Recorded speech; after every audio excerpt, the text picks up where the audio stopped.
Welcome to NRK narrates. దేవుని పరిశుద్ధమైన ప్రశస్తమైన నామానికి స్తుతులు స్తోత్రాలు. మీ అందరికీ నా వందనాలు తెలియజేస్తున్నాను. పరిశుద్ధాత్మ దేవుడితో చాలామంది ఆటలాడుకుంటున్నారు. సేవకులు అని పిలువబడుతున్నవారు, సేవకులుగా చలామణి అవుతున్నవారు, ప్రవక్తలుగా పరిశుద్ధాత్మ శక్తి మాకు ఉంది అని చెప్పుకుంటున్నవారు పరిశుద్ధాత్మ దేవుణ్ణి తోలనాడుతున్నారు. పరిశుద్ధాత్మ శక్తి కాని దాన్ని ప్రజెంట్ చేస్తూ గందరగోళంలోకి నెడుతున్నారు. ఎంతగా పరిశుద్ధాత్మ దేవునితో ఆడుకుంటున్నారంటే చూసే వాళ్లకు చాలా ఇబ్బందికరమైన పరిస్థితి. ఇది ఏంటి అన్నట్టు ఉంది. అంటే ప్రతిది కాదేది కవితకు అనర్హం అన్నట్టుగా పరిశుద్ధాత్మ శక్తిని పేరిట చేసే ప్రతి పనులు ఎంత ఇబ్బందికి గురి చేస్తున్నాయంటే అంత ఇబ్బందికి గురి చేస్తున్నాయి. మీకు ఒక 2 వీడియోలు చూపిస్తాను. ఆ వీడియోలు చూడండి. పరిశుద్ధాత్మ దేవుని ఎంతగా తోలనాడుతున్నారు, ఎంతగా తప్పుగా ప్రజెంట్ చేస్తున్నారు, పరిశుద్ధాత్మ అంటే ఇదేనేమో అనుకునేలా ఎలా క్రియేట్ చేస్తున్నారో ఒకసారి చూడండి. అంటే ఒక డివిడిలో పరిశుద్ధాత్మ శక్తి అట.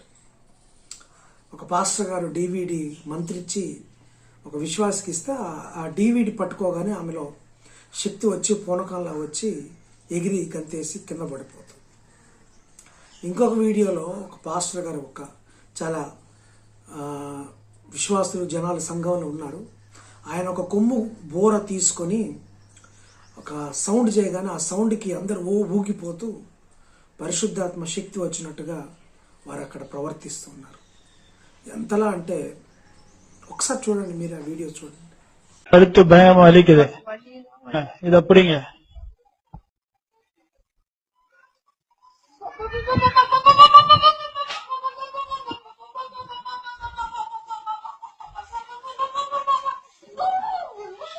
இங்க பாருங்க, அந்த டிவிடி பிடிச்ச உடனே எவ்வளவு பவர் இறங்குது பாத்தீங்களா?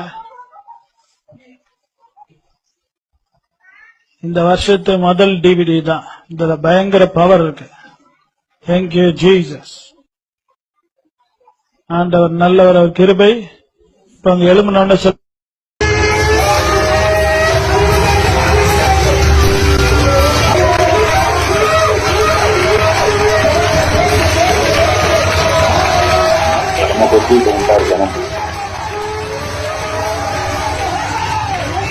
మీ దుంపల్లో మీరెక్కడ తయారయ్యారా బాబు?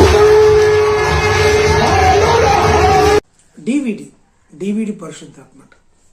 డివిడి పరిశుద్ధాత్మ ఏంటండి? పరిశుద్ధాత్మ డివిడిలో పరిశుద్ధాత్మ, అరటి పండులో పరిశుద్ధాత్మ, యాపిల్ పండులో పరిశుద్ధాత్మ, కర్చీపులో పరిశుద్ధాత్మ, నూనెలో పరిశుద్ధాత్మ.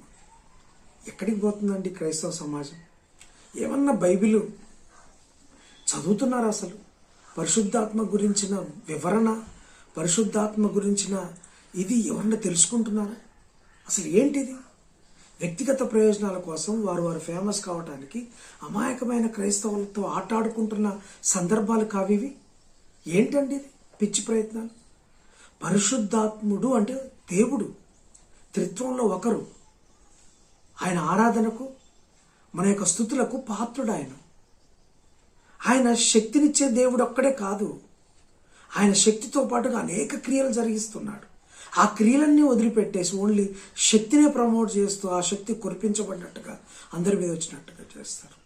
జ్ఞానం ఇచ్చే దేవుడు, వరములనిచ్చే దేవుడు, ఫలములనిచ్చే దేవుడు, మనల్ని నిలబెట్టేవాడు, నడిపించేవాడు, జ్ఞానాత్మను వివేచనాత్మను ఇచ్చేవారు, సంచకరువుగా ఉండేవారు, మనకు జ్ఞానమును బోధించి ఏది తప్పో ఏది ఒప్పో తెలియజెప్పేవారు, మనతో పాటు ఉండి భూమి మీద ఉండి మనకు అన్ని కావలసినవన్నీ పరిచయ నిమిత్తం జరిగిస్తూ ముందుకు మనల్ని తీసుకెళ్తున్న దేవుడు అతను. అటువంటి దేవుణ్ణి ఒక ఊగడానికే పరిమితం చేసి పరిశుద్ధాత్మ దేవుణ్ణి తప్పుగా ప్రజెంట్ చేస్తున్నారు. ఎంత దారుణం అండి ఇది. డివిడీలో అంటే పరిశుద్ధాత్మ ఉంటుందండి? అసలు హస్తకృత్యమైన వాటిలో ఉంటాడా దేవుడు?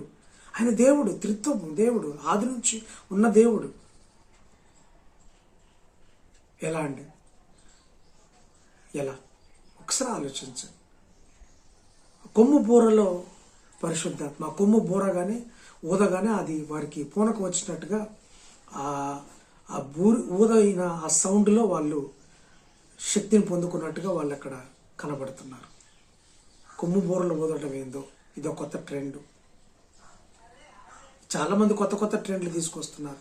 అరటి పండులో పరిశుద్ధాత్మ, యాపిల్ పండులో పరిశుద్ధాత్మ, కర్చీపులో పరిశుద్ధాత్మ, డివిడీలలో పరిశుద్ధాత్మ, ఉఫ్ అంటే పడిపోవడం, బూడిదల్లో చేయటం, ఇక ఏది కాదేది కవిత కన్నారో అన్నట్టుగా ప్రతిదాన్ని పరిశుద్ధాత్మకు ముడిపెట్టి వీళ్ళేదో గొప్పగా కార్యాలు జరిగిస్తున్నట్టుగా బిల్డప్ ఇస్తున్నారు. పరిశుద్ధాత్మ దేవునికి బిల్డప్ ఇస్తున్నారు. ఏమనంటే పరిశుద్ధాత్మ శక్తి మీకు తెలుసా? పరిశుద్ధాత్మ మీరు అనుభవించారా? పరిశుద్ధాత్మను దూషిస్తున్నారు అని మాట్లాడుతుంటారు. ఏమంటే పరిశుద్ధాత్మను దూషించట్లేదు. పరిశుద్ధాత్మ ఇది మాత్రమే చెయ్యడు, ఇది అసలే చెయ్యడు అనేది బైబిల్ స్పష్టంగా తెలుస్తుంది. పరిశుద్ధాత్మ నిలబెట్టేవాడు, నడిపించేవాడు, పడిపోయిన పాడైపోయిన జీవితాలను లేపేవారు, క్రీస్తు దగ్గరకు తీసుకొచ్చేవారు. వాక్యమును వాక్య ప్రకారంగా పరిశుద్ధాత్మ దేవుడు నడుచుకునేవారు. అంతే తప్ప ఏదో ఎవరో ఊదినప్పుడు ఇతరులకు అది కలగటం, ఎవరో డివిడి ఇస్తే అది కలగటం, ఇది పరిశుద్ధాత్మ అంటే ఊగిపోవటం, దెయ్యపు ఆత్మ, ఇది భ్రమపరచు ఆత్మ. ఇటువంటి నమ్మకండి. కొత్త కొత్త విన్యాసాలు, కొత్త కొత్త విచిత్ర విన్యాసాలు క్రైస్తవత్వంలో జరుగుతున్నాయి. అమాయకమైన క్రైస్తవులను, అమాయకమైన విశ్వాసులను బుట్టలో వేసుకుంటున్నారు. సోషల్ మీడియాలోనూ లేకపోతే యూట్యూబ్లో ఫేమస్ కావడానికి అతి త్వరగా మేమేదో గుర్తింపు పొందుకోవాలన్నట్టుగా ఇదొక గిమ్మిక్కులు చేసి పాపులర్ అయిపోదాం అనుకుంటున్నారు. పరిశుద్ధాత్మ దేవుడితో ఆటలాడుతున్నారు, నిప్పుతో చెలగాటం ఆడుతున్నారు. జాగ్రత్త. మీరందరూ ఇప్పుడు మంచి చేస్తున్నారని లేకపోతే ఏదో గొప్పగా ఉన్నామని అనుకుంటున్నారేమో. పరిశుద్ధాత్మతో ఆటలాడటం అనేది, పరిశుద్ధాత్మ దేవునితో ఆటలాడటం అనేది నిప్పుతో చల్లగాటం ఆడుతున్నారు. జాగ్రత్త. ఒక్కసారి గుర్తు తెచ్చుకోండి. మీరు ఏంటి, ఏ వేషధారణ క్రియలు జరిగిస్తున్నారు? పరిశుద్ధాత్మ దేవుణ్ణి తప్పుగా చూపించొద్దు. పరిశుద్ధాత్మ దేవుడు శక్తినిచ్చే దేవుడు, బలమునిచ్చే దేవుడు, మనకు ఆదరణనిచ్చే దేవుడు, నమ్మకంగా మనతో ఉండి మనల్ని నమ్మకత్వంలో నడిపించి పడిపోతున్నప్పుడు పట్టుకొని నిలబెట్టే దేవుడు తప్ప పడగొట్టి ఊగిపోయి ఇబ్బందులకు గురి చేసి దేవుడు కాదు. క్రైస్తవులారా, విశ్వాసులారా, ఇలాంటి గిమ్మిక్కులకు మీరు పడిపోబాకండి. వాక్యం చదువుకోండి. అపోస్తలుడైన పౌలు గారు కొరింథీ పత్రికలు రాసిన పరిశుద్ధాత్మ గురించి వివరణ తెలుసుకోండి. యోహాను సువార్త 14, 15, 16 యేసు ప్రభువారు స్వయంగా పరిశుద్ధాత్మ దేవుని గురించి ఏం బోధించారు, ఏం చేస్తారు, అది క్లియర్గా అక్కడ రాయబడి ఉన్నాయి. వాటిని చదవండి. అప్పుడు చదివితే పరిశుద్ధాత్మ దేవుడిని క్లియర్గా మనం అర్థం చేసుకుంటాం. అంతే తప్ప ఎవరో చేశారని, ఎవరో ఇది చేశారని వాటి వెంట పరుగులెత్తమాకండి. దేవుడు మనకట్టి జ్ఞానమును, పరిశుద్ధాత్మ దేవుడు అటువంటి సమయోచితమైన సమయస్ఫూర్తితో కూడిన జ్ఞానం మనందరికీ అందించును గాక. God bless you. ఆమేన్.